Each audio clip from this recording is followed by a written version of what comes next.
Science పట్ల ఆ చిన్నారులకుండే ఆసక్తిని ప్రోత్సహించాల్సిందే. సమాజ హితానికి ఉపయోగపడే ఆవిష్కరణలు, హాని కలిగించే వాటి పట్ల చూపాల్సిన జాగ్రత్తలను సూచిస్తూ రూపొందించిన నమూనాలు అందర్నీ ఆలోచింపచేస్తున్నాయి. జీవన పర్యంతం మానవ విజ్ఞానాన్ని ఒక వరంగా భావించి రేపటి తరం శాస్త్రవేత్తలు మన మధ్య నుంచే తయారవుతారన్నది ఆ పాఠశాల చెప్పే సూత్రం. విశాఖలోని ఉషోదయ జంక్షన్ లో ఉన్న కిడ్స్ గార్డెన్ స్కూల్లో జరుగుతున్న సైన్స్ డే ఎగ్జిబిషన్ ను మనము చూద్దాం. ప్రశ్నకు సమాధానం వెతకడం కాదు, సమాధానాన్ని ప్రశ్నించడమే సైన్స్ అనేది నేటి నినాదంగా కనిపిస్తోంది. మానవ జీవన విధానం సైన్స్తో ఎంతో ముడిపడి ఉండేదనే దానికి ఇక్కడ కిడ్స్ గార్డెన్ స్కూల్లోకి అడుగు పెడితే తెలుస్తుంది. చిన్నారులు రూపొందించిన అనేక సైన్స్ నమూనాలు ఎంతోమందికి కనువిప్పు కలిగిస్తున్నాయి. ఒకసారి మనం కూడా ఈ కిడ్స్ గార్డెన్ పాఠశాలలోకి అడుగుపెట్టి అక్కడ చిన్నారులు చేసిన నమూనాలను, వారి ప్రతిభా పాఠవాలను ఒకసారి చూసేద్దాం. Good morning all of you. My name is Atmakuri Sarvi Geetika. My school name is Kids Garden Public School. I am studying LKC. Today my topic is the mobile phone.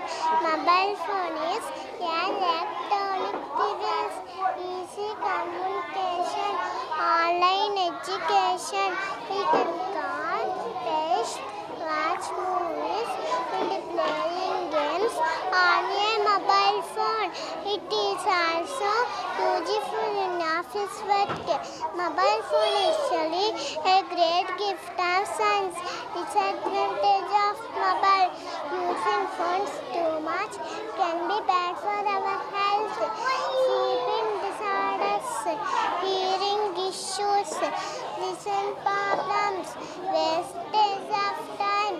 Cell phone one of the main reasons road accidents, addiction and destruction.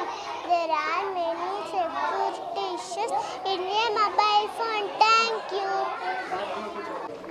Namaste, sir.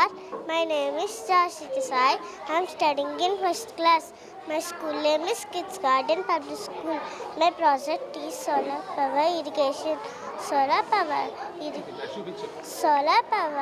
irrigation. Solar power water pump system used in paddy fields and garden for watering plants, vegetables, etc. Thank you. My name is Kovida. I am studying in first class. My school name is Kids Garden Public School. My project is zoo.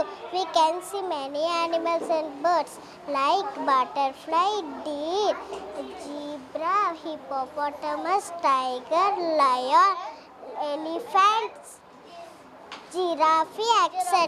Thank you. Namaste, sir. My name is Bhagavat Radhakrishna. I am studying in UKG. My school name is Kids Garden Public School. Today my project is sea animals.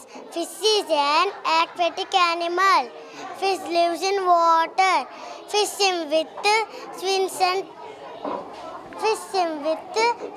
and tails.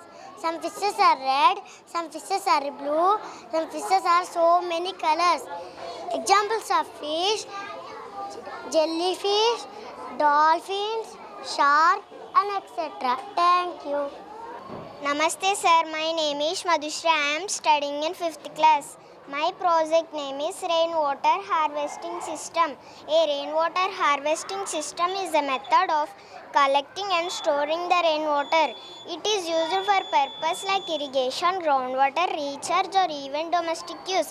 This is the filtration system. The rainwater debris from the rainwater. This is the storage tank. The rainwater is collected and stored. This is the water tank.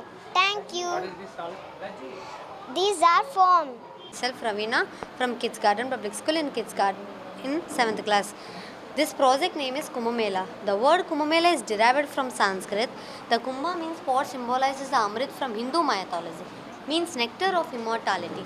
Mela means people meet together at one place. This Kumbh Mela is celebrated at 4 sacred locations in India: Prayagraj, Haridwar, Nashik and Ujjain. In Hindu mythology, gods and demons churned the ocean of milk to find the nectar of immortality During the churning, 4 drops of nectar fall on these locations: Prayagraj, Haridwar, Nashik and Ujjain. Kumbh Mela comes once in 4 years at each locations: Prayagraj, Haridwar, Nashik and Ujjain. Ardha Kumbh Mela comes once in 6 years and celebrated only in Prayagraj. Purna Kumbh Mela comes once in 12 years and celebrated each locations happen based on alignment of Jupiter, Sun and Moon. Mahakumbh Mela is the biggest and most significant Kumbh Mela is Mahakumbh Mela, and it is comes once in 144 years and it is celebrated only in Prayagraj. These all Kumbh Melas are celebrated only in Prayagraj because there is Triveni Sangam is there. Triveni Sangam is the sacred confluence of 3 rivers: Ganga, Yamuna and Saraswati. Saraswati river is invisible here. Triveni Sangam holds the spiritual culture and significance, historical significance, making it a major pilgrimage site in India. Thank you. మనకి కోళ్ళు అనేవి 28 నుంచి 25 రోజుల్లో పెరుగుతాయి. అవి ఒక దానికంటూ ఒక టెంపరేచర్, దానికంటూ కొంత ఎయిర్, ఫుడ్ మనం ప్రొవైడ్ చేస్తే అవి బాగా హ్యాచ్ అయి పెరుగుతాయి. Triveni from 7th class. My project name is automatic water fountain. The water will takes like this and come like this from clean water and automatical turns on when needed. Dust water అనేది ఈ bottle తీసుకొని దాన్ని purify చేసి normal వాటర్గా పంపిస్తాం. అంటే dust ఏదైనా ఉంటే ఇక్కడితో ఆగిపోతుంది. ఇది ఆటోమేటిక్గా వర్క్ అవుతుంది. దీనివల్ల మనకి చాలా యూజెస్ ఉన్నాయి. బయట ఫౌంటైన్స్ అవన్నీ గార్డెన్ స్పేస్లో పెడతారు కదా, ఉన్న వాటర్తోనే దాన్ని రీసైకిల్ చేసుకొని వాటర్ వస్తూ ఉంటుంది, బయట కంటిన్యూస్గా ఫ్లోయింగ్ అవుతుంది. ఇలాగ గార్డెన్ స్పేస్లో, పార్క్స్లో, మన సెంటర్ 4 sides రోడ్స్ మధ్యలో పెడతారు కదా, దానికంటూ ఇది ఉపయోగపడుతుంది. వాటర్ కూడా చాలా సేవ్ అవుతుంది. Namaste madam, sir. My name is Prem Sakshil. I am studying 2nd class. Our project is safety on the road. Red for stop, yellow for wait, green for go. Thank you. ఈరోజు national science day సందర్భంగా kids garden యాజమాన్యం అలాగే principal గారు సాయిలక్ష్మి గారి సారథ్యంలో పిల్లలు వినూత్నంగా అంటే నిన్న అసలు ఏ విధంగా ఉన్నాం, ఈరోజు ఏ విధంగా ఉన్నాం, రేపు ఏ విధంగా రూపాంతరం చెందబోతున్నాం అన్న దానిపైన టెక్నాలజీని ఉపయోగించి చాలా సక్రమంగా ఈరోజు ఈ కార్యక్రమాన్ని ఏర్పాటు చేశారు. అసలు వాస్తవంగా విశాఖపట్నంలో జిల్లా విద్యాశాఖాధికారులు కూడా అన్ని పాఠశాలల నుంచి కూడా ఇవి ఏర్పాటు చేయమని చెప్పి ప్రత్యేకంగా ఉత్తర్వులు ఇచ్చుంటే బాగున్నాయేమో అనుకుంటున్నాను. ఈ సంవత్సరం చూసిన తర్వాత ఇప్పుడిప్పుడు నాకు తెలిసింది, కొంతమంది చెప్తూ ఉన్నారు కొన్ని పాఠశాలలు చేస్తున్నాయి, కొన్ని పాఠశాలలు చేయట్లేదని చెప్తూ ఉన్నారు. ఏది ఏమైనప్పుడు కూడా మంచి సంప్రదాయాలను పుణికిపుచ్చుకుంటూ, ఎందుకంటే నేను చూశాను ఇప్పుడు అక్కడ లోపల కొంతమంది పిల్లలు కళ్ళకి గంతలు కట్టుకొని మనం ఒక రకమైనటువంటి ఒక బాల్ కానివ్వండి, లేదంటే ఒక వస్తువు కానివ్వండి, లేదంటే ఏవైతే నేమ్స్తో కూడి ఉంటాయో పిక్చర్స్ కానివ్వండి, అలాగే నేమ్స్ కూడి ఉంటాయో గంతలు కట్టుకున్న దాంట్లో స్పష్టంగా చెప్తూ ఉన్నారు పిల్లలు. అంటే వాళ్ళ తాలూకా మెమరీ ఏ విధంగా డెవలప్మెంట్ చేస్తున్నారు అనేది కిడ్స్ గార్డెన్ తాలూకా యాజమాన్యాన్ని నేను అడిగినట్లయితే వాళ్ళు ఒకటే అన్నారు, సెన్సైజేషన్ దాని గురించి కానీ, లేదంటే మేము తాలూకా నేర్పించే విధానం 6th సెన్స్ దాని మీద చాలా బ్రహ్మాండంగా వాళ్ళు నేర్పుతున్న విధానం అయితే పిల్లలందరూ కూడా ఒక రకంగా రేపు భవిష్యత్తులో కూడా అంటే జాగ్రత్త పరుస్తారు, అలాగే జాగ్రత్త పడతారు కూడా. అంటే ఏది దాంట్లో మనం జాగ్రత్తగా ఉండాలి, ఏది జాగ్రత్తగా ఉన్నట్లయితే రేపు పొద్దున భవిష్యత్తును మనం అందిపుచ్చుకోగలం. అలాగే కొంతమంది పిల్లలతో నేను ఈ ప్రాజెక్టులు చేసిన పిల్లలతో అడిగినట్లయితే మీరు ఏమవుతారని అడిగితే ఎక్కువ మంది ఐఏఎస్ అని చెప్పి అంటున్నారు, అలాగే ఐపీఎస్ అని కొంతమంది అంటున్నారు. వాళ్ళకి నచ్చిన రంగాల్లో మేము స్థిరపడతామని చెప్పి అంటున్నాం. ఈ పరిస్థితుల్లో ఇటువంటి సైన్స్ ఫెయిర్ లాంటివి, సైన్స్ ఎగ్జిబిషన్ లాంటివి మరిన్ని భవిష్యత్తులో ఏర్పాటు చేయాల్సిన అవసరం ఉంది.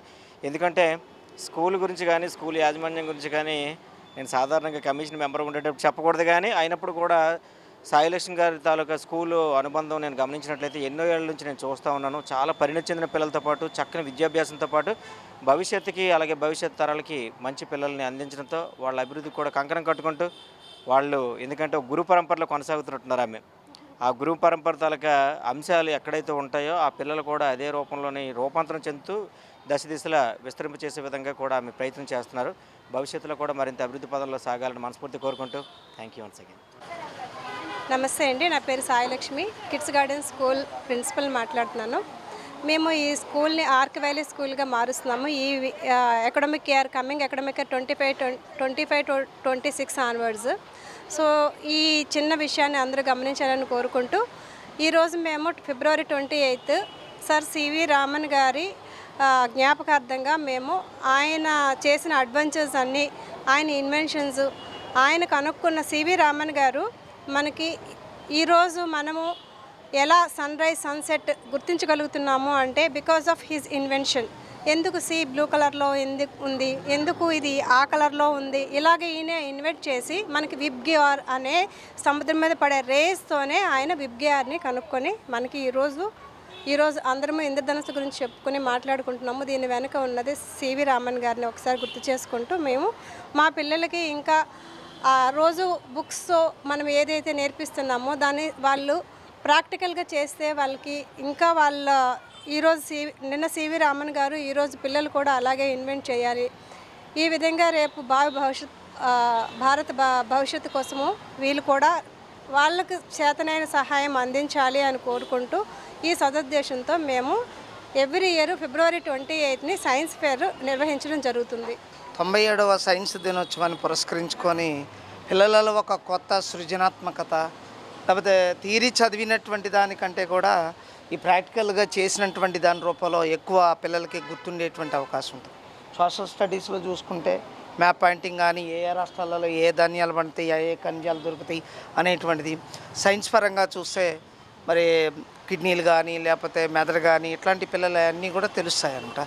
దీనివల్ల కొత్త ఆలోచన విధానం వస్తుంది. వాళ్ళు కూడా భవిష్యత్తులో ఏదో ఒకటి సైన్స్ కనిపెట్టేటువంటి ఇది ఉంటుంది. అది గుర్తుండటానికి కూడా ఎక్కువ నాంది పలుకుతుంది అన్నమాట. అది సో ఈ సైన్స్ డే సెలబ్రేట్ చేస్తున్నందుకు చాలా ఆనందంగా ఉంది. ఎందుకంటే పిల్లల యొక్క క్రియేటివిటీ కూడా బయటపడుతుంది. ప్లస్ వాళ్ళు నేర్చుకునేది ప్రాక్టికల్గా అప్లై చేసి చూసి, ఇప్పుడు సైన్స్ ప్రాజెక్ట్స్ తీసుకుంటే వాళ్ళు థియరీగా నేర్చుకోవడం వేరు, ప్రాక్టికల్గా చేసి అది ఆ థియరీస్ని ప్రూవ్ చేసుకోవడం వేరు. సో ఆ ప్రాజెక్ట్స్ అన్నీ చేసి వాళ్ళు ప్రాక్టికల్ నాలెడ్జ్ కూడా బాగా పెంచుకోవడం బాగుంది చాలా. మీ పిల్లల్ని సైంటిస్ట్ చేద్దాం అనుకుంటున్నారా? వాళ్ళ ఆసక్తి ఎలా ఉంది? అది వాళ్ళ మీద వాళ్ళ ఇంట్రెస్ట్ ఎలా ఉంటే అటు పంపిద్దామని. మా పాప ఇంకా ఫస్ట్ క్లాస్ అండి, ఇంకా వాళ్ళ ఇంట్రెస్ట్ ఏం తెలియదు కదా. సో వాళ్ళకి ఏది ఇంట్రెస్ట్ ఉంటే ఆ సబ్జెక్ట్లోకే పంపిస్తాం. అనేది మానవ జీవన విధానంలో ఒక భాగం అయిపోయింది. అవునండి, సైన్స్తోనే ముడిపెట్టి చూడాల్సింది. అవును. పిల్లల్ని ఆ సైన్స్ వైపు ఎలా మనం మళ్ళించాలని ఆలోచన. ఇప్పుడు మేము ఈరోజు మా స్కూల్లో చేసిన ప్రాజెక్ట్స్ అన్నీ వాళ్ళ ఆలోచనలోంచే తీసుకొచ్చాం, కానీ మేమంటూ ఏమీ చెప్పలేదండి. మీరు ఇది చేయండి, మీరు ఇది చేయండి అని మేమేం చెప్పలేదు. మనం ఇలా సైన్స్ ఫేర్ మనకు ఫలానా రోజునంటే వాళ్ళు ఒక్కొక్కళ్ళు ఒక 20-30 ప్రాజెక్ట్స్ నేమ్స్ రాసుకొస్తారు. వాళ్ళ ఆలోచన విధానం అంటే వాళ్ళలో ఆ ఇంట్రెస్ట్ ఉంది, ఆ క్రియేటివిటీని మేము బయటికి తీసుకొచ్చాం. యాక్చువల్గా మేము చెప్పింది ఏంటంటే మేము just we gave the guide lines, everything they did. Even small project India project ఉంది, వితిన్ 1 day మా పిల్లలందరూ కలిసి చేశారు. వాళ్ళలో ఆ ఇంట్రెస్ట్ ఉంది, వాళ్ళు ఇష్టంగా చేశారు. దానికి మా మేడం గారు కూడా చాలా కోఆపరేట్ చేశారు. మేడం అంటే ఓకే, ఏది నో అనలేదు. పిల్లల్లో ఉన్న క్రియేటివిటీ బయటికి తీయడమే మా టార్గెట్ మాట, మా స్కూల్ యొక్క ఇది. వాళ్ళు టీచర్ మేము ఇది చేస్తాం, మేము ఇది చేస్తాం, మేము ఇలా చేస్తాం, whatever you see the work today everything is done by the students only. Yeah, we gave the platform and they make everything arrangements. We didn't do anything, just everything is the creativity and thought of the students only. Just we supported.